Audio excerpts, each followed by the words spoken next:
Disney's Star Wars Skeleton Crew season 1 finale.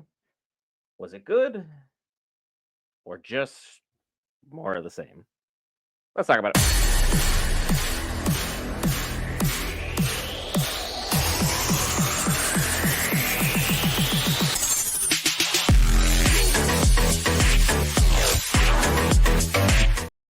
All right, guys, Brent here, back with France. Cover all things Marvel, DC, Lord of the Rings, anime, gaming, Star Wars, and more. This time, Star Wars Skeleton Crew, episode 8. And I gotta say, it falls firmly, just actually a little bit more towards the side of good. This series is gonna say it's not great, it's not outstanding, it's not gonna blow you away. But what it doesn't do is bore you. There's always going to be some kind of twist, some kind of turn. Albeit, I think Disney really just went up back to its old antics for this one. Because to be honest, we stole most of our premise from the Goonies. We then piggybacked off of Treasure Planet. Then on top of that, we just kept adding on layers and layers and layers until we basically finished with a Wizard of Oz finish, where we know we had the guy who was in charge, who turned out to be the guy not in charge because it turned out to be a robot. And it turns out that in their authoritarianism society, that's what they wanted. It was protection, it was shelter, it was safety. At the end of the day, the kids decided to go out, go do their own thing, albeit accidentally. And then it turns into this whole crazy scenario where we have this fake Jedi pirate who brings his pirates onto our planet, and we have to have the Republic come in and save the day. Talk about shenanigans. Things definitely got out of hand more times than I could count throughout this series, but I have to say, I did enjoy what we had here. If you are with someone who has little ones or has kids, this is perfect introduction to what Star Wars can be. This is a fun adventure. This is a fun go about. Is it going to be ever considered something as accessible as the originals or the prequels? Absolutely not. Is it more age appropriate for kids than the originals or the prequels? Yes, entirely it is. You can start someone off with this, and they'd be absolutely understanding more of what Star Wars is about. Sure, there were very, very, very dark times where Jod was literally threatening the entire family with basically removing them from all of existence. But at the same time, it wasn't over the top dark where we had to see Order 66 or we had to see Palpatine just lightning electrocute both Luke and Darth Vader over and over and over again just to drive a point home, or have to see a Wampa get absolutely have its guts spilled out everywhere, and then you have to crawl inside them and try and survive. So at least it wasn't that. And this series, there were a lot of fun moments. There were a lot of exciting things that happened. But it felt like old school Disney in a sense that they are starting to run out of creative ideas.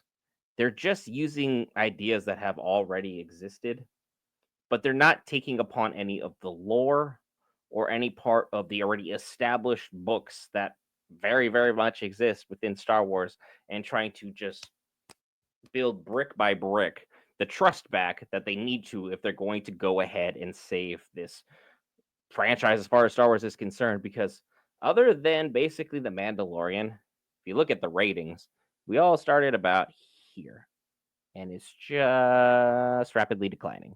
We're going in the exact wrong direction, albeit the fact that this series was entertaining for entertainment's sake.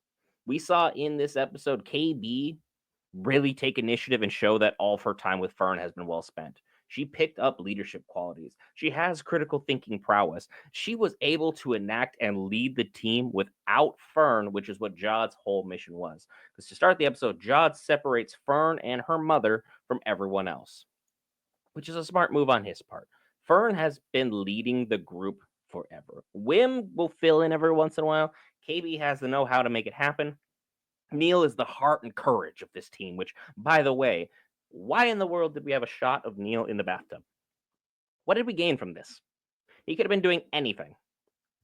Instead, we get Neil in a bathtub. What are we doing there? Someone want to explain that or have that make sense? Because that was an entirely unnecessary shot for a kid's show or even an adult show. You do not need to see children in any kind of light like that, period, let alone a space elephant. But What are we doing here? Absolutely no, all the way around. But then we get back to the fact that the supervisor turned out to be a giant robot who's been just keeping the planet going and just keeping the mint going for everybody, even though he knows that the Jedi were traitors because he received the orders from Order 66 to him, but also shielding the rest of the planet from everybody else who exists. So it's like there's a side over here and there's a side over here. Supervisor says, "Nah, I ain't playing with anybody. This is my gold. Everyone's gonna have a great career here. Everyone's gonna be happy. Everything's gonna be peaceful in my total authoritarianism society where whatever I says goes." And they've just been listening to AI and robots tell them what they should do, episode through episode, throughout who knows how many generations this has gone on. But now, clearly, we've just brought that to a absolute crashing end because Jod decides to pierce his lightsaber right through the supervisor's main eye, which turns out to be its core, because of course it is, and happens to end the machine. And then next thing you know, we have this crazy power outage. The pirates are able to break through the barrier because Fern's mom was able to disable it. Then we were able to have a whole situation on our hands where everyone's being rounded up and they're basically being put into some kind of camps where they're going to have everybody set up to continue working, but under new supervision, as it were. And I'm using the word supervision very, very loosely. But the kids come up with this crazy mission where Rim and his dad, KB, Neil, are just able to go out and do a crazy jump in the forest, which of course Wim's dad is absolutely losing his absolute mind. Because look, if I had to stare at like accounting and tax booklets and supervising stuff for cities, I'd be exponentially bored. So that jump, yeah, I understand why he was excited. And I also understand the hero within him to try and go save his son when he attacked Jod. But what I did not understand, and I will not apologize for with this show or try and even help it out in any way, shape, or form, is the fact that at the very, very end, once Jod is eventually thwarted, they still tried to save him? You held my family at laser gunpoint and held a lightsaber to my father's throat. And we're going to sing Kumbaya and be friends afterwards and go hang out at a Denny's? Nah, man, we're going to go to a Waffle House and we're going to settle things the way everything gets settled outside of a Waffle House, if you understand me real loud and real clear here. That is absolutely not how things should have been handled. So the fact that Jod is alive at the end of this sucks. The fact that the Republic was able to show up and kind of provide hope for these people, save these people, blow up the main ship so the pirates could not get away. So now all these little ground ships are basically going to be hunted down and removed is absolutely insane. And of course, we end up with our hero, Wim, staring up at these ships, all googly eyed and wondering because somehow, some way, we're going to try and have some type of flash forward, I'm assuming, or we're just going to keep up with his current age as it is and have him try and become like an X-Wing pilot for the New Republic because somehow we need to tie this story in with everything else. Some things can just be standalone. And as this stood alone, overall, I give it a 7 out of 10. It was an enjoyable watch. If you have kids, this is more of an 8 out of 10, 8.5 out of 10. It doesn't require a lot of critical thinking. It's just tons of good fun for kids. But if you're someone like me who's been searching for something more out of Star Wars, this just reminds you that Disney is capable of piggybacking off of other Disney content, but right now they're not capable of writing new Disney content to save their life. Whatever writer that they fired that had the magic, please hire that individual back. Right now, it's not really hitting the mark. I expect more out of this, even in a kid's show. Better things can be done. I really want to hope and pray that we're going to get back to the good Star Wars days of old. But hey, never say never. But I will say you need to hit that lovely subscribe button. You just listen to me talk for 9 minutes. In the bottom right corner, there's a little gold logo or a red subscribe button below. Be sure to hit either one of those. It gets you subscribed. It's entirely free. And be sure to hit that like button on your way out of the video. I've been Brent for Geek Variants.